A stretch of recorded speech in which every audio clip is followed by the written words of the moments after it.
Si Idol madla, nakakahanga, may mga hawak, gandang linyada. Ika'y inspirasyon kung bakit hanggang ngayon ako'y palaging kumakarera.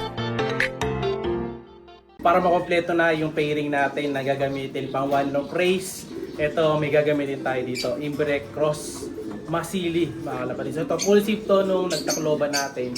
Ito naman yung Imbrek Cross Imbrek. No? So pure to, no? Kabila tatay nanay Imbrek. Yung tatay nito is yung Imbrek na galing kay Sir Berton Chua na Jimmy Gun direct. Tapos yung nanay niya is yung direct natin na 4 times Imbrek, mga kalapatid, na galing kay Sir Reggie Cruz. Ito naman Masili. Ayan sila, oh. Bagay. So ito yung sasandalan natin sa one loop race na sasalihan natin, mga kalapatid. O yung mata nito medyo dark siya. Pearl eye yan. Ito orange. O sakto.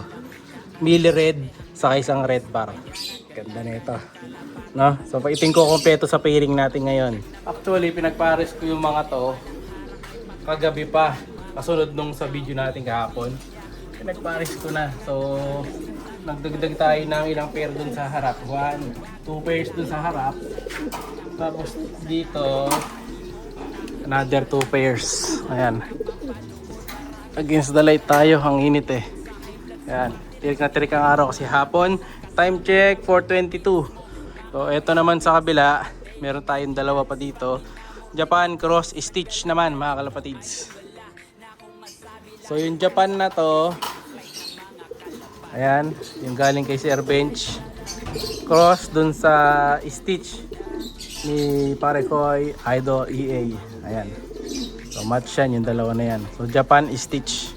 So sakto-sakto yan. Lahi ng ano niya to eh. Ni Bato sa niya eh. Kaya dito ko pinares. No? So tingnan natin ngayon kung maganda kalalabasan ng mga yan sa one loop race. So dyan tayo kukuha kasi sasali nga tayo. By April magkasubmit tayo dyan. Kaya kailangan sa March pisa na yung mga to. And then April after 1 month malaki na yung mga young bird. So siguro mga ganito na yung mga young bird nun. Pwede na nating submit sa OLR. Ayan. Ito nasa 1 month old mahigit na yung mga to. Nakita nyo, ganda na. No, mukhang possible hen pa yung dalawa. Ano, liliit lang. So iba ganyan size lang ang gusto eh.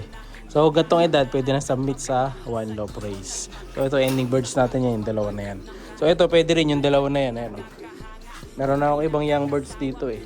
So ito kukuhanan ko din to. Yung kay Mentor Cross Stitch. Puro stitch yan. Mga pang long distance natin. No, sino pa bang mga kukuhanan ko dyan na pang one loop race. Ito yung mga imbrek ko. Pwede rin yan. Pwedeng kunan. Ito gusto kong kunan to kaso nung nakaraan kasi walang similya itlog nito eh. No? So baba aeroline. Cross X Machina naman to. No? Hindi naglabas to nung nakaraan eh. Walang similya. Tapos sino pa bang mga trip ko dyan. Ito magpapasok din ako doon ng Speedbird. Magtatry ulit ako. Last time nagpasok tayo ng Speedbird doon. Kaso nga lang nung sa last lap eh nga, hindi nakauwi. Doon sa ibang OLR naman yan, mga kalapatid. Doon sa ano kasi mga nanon sa Rockdab. Yan. So ngayon magpapasok ulit tayo ng mabilis, no? Baka sakaling madali natin yung ano eh, yung lap winner na 1.5 million. Nasali tayo din. So sino pa ba gusto kong isa? Ito kailangan ko rin to, Luis Chu. So meron akong dalawang Luis Chu. Luis Chu naman to, Cross Japan. Ayan, meron tayo dyan. Luis Chu Japan. Kasi hindi pa yata pisa yan. Waiting pa rin ako dito sa itlog nito na mapisa. So ito, meron pa tayo dito, Santa Ana Finisher, Cross Alphonse baba aeroline. Wala rin si Milya to noong nakaraan. May sumasablay sila ngayon. Ito papasok ko to. Anak nito. Kakalapag. Sakto lang to. Ayan, itong anak ng dalawa na to. So Japan Cross Imbrek naman, mga kalapatids. Maganda rin tong pairing na to. Ang mga nilalabas nito, solid straight ang buntot eh. Ito pwede rin yan. Na, madami tayong pwedeng option dito na mga susunod. Meron pa tayong mga Jansen Relax, nila Grisel. Saka ito yung Basra. Ito pa pala. Yung Basra line. Yan. Sana matesting natin to. Umabot sana, mga kalapatids. Pero dahil itlog na yan, hindi ko alam kung may similya. No? Tingnan natin. Kapares niya, inbreak. Ang dami, ito pa yung mga main breeder ko, yung dalawa ito. Yan. Ito yung dalawa na to. Ito yung naglalabas ng mga long distance bird natin. Yung nabili ko na to mga kalapatids. So dalawang masilian, kabilaan. Diba? So parehong ano yan.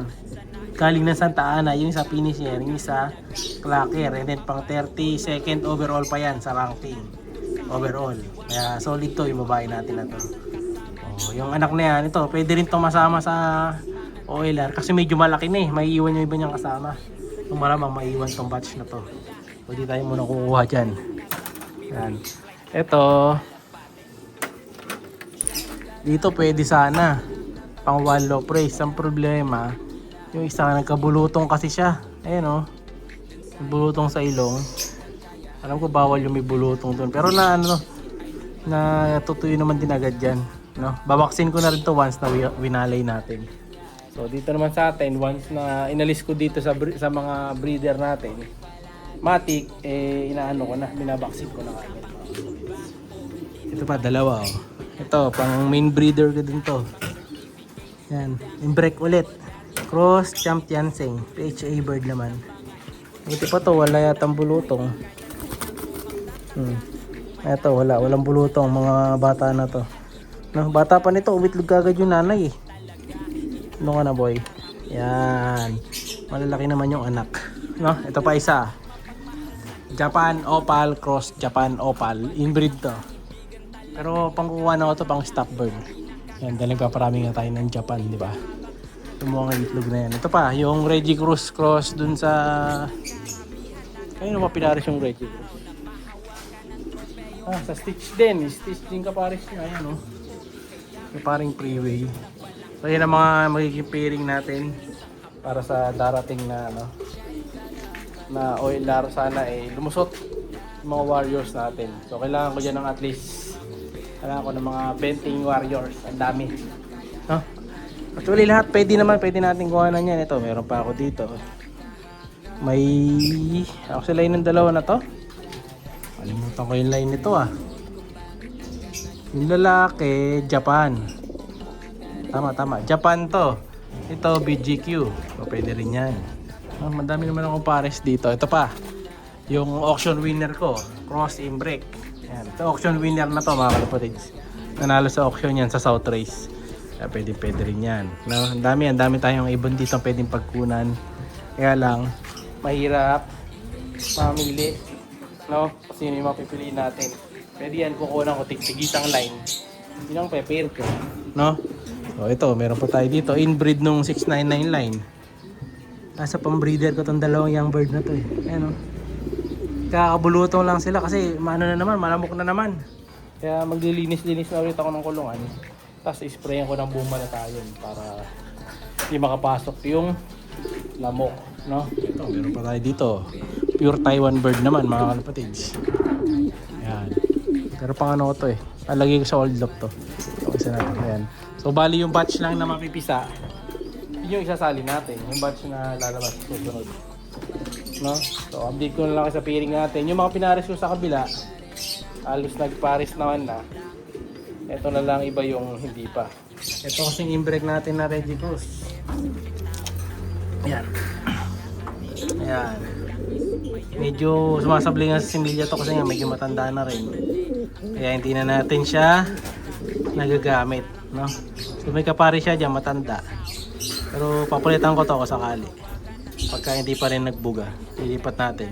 No? Kailangan natin makuha na ng line tong Derek Reggie Cruz natin. Sayang, no? So yung mga anak din niya, inipong ko talaga eh. Pero may bakante pa ako cage pala dito. So yan dalawa na yan, dito mapupunta yan sa dalawa. So magkakaroon ako bakante pa na dalawa pa rin. Ayun, pag nagpares yung dalawa na yun, dito sila. So isa pa. So one pair, kailangan pa ng one pair mga kalapatids. Kukuha tayo ng one pair pa. Hanap tayo.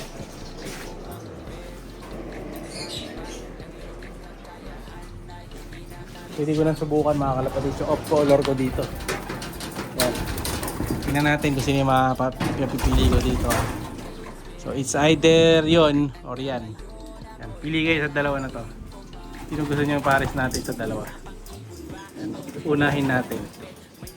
Pero mas matanda tong walang ring doon sa isa eh. Ito nga kayo boys. Ayan yung dalawang Janssen na relax. Oh. Mas matanda yan eh. Yung walang ring, hindi ko nasuotan na sing-sing. Tingnan natin na sino mapapares niya sa susunod. Abangan nyo. Bye-bye! Siya'y kalapatistang napakagaling na kinakilala.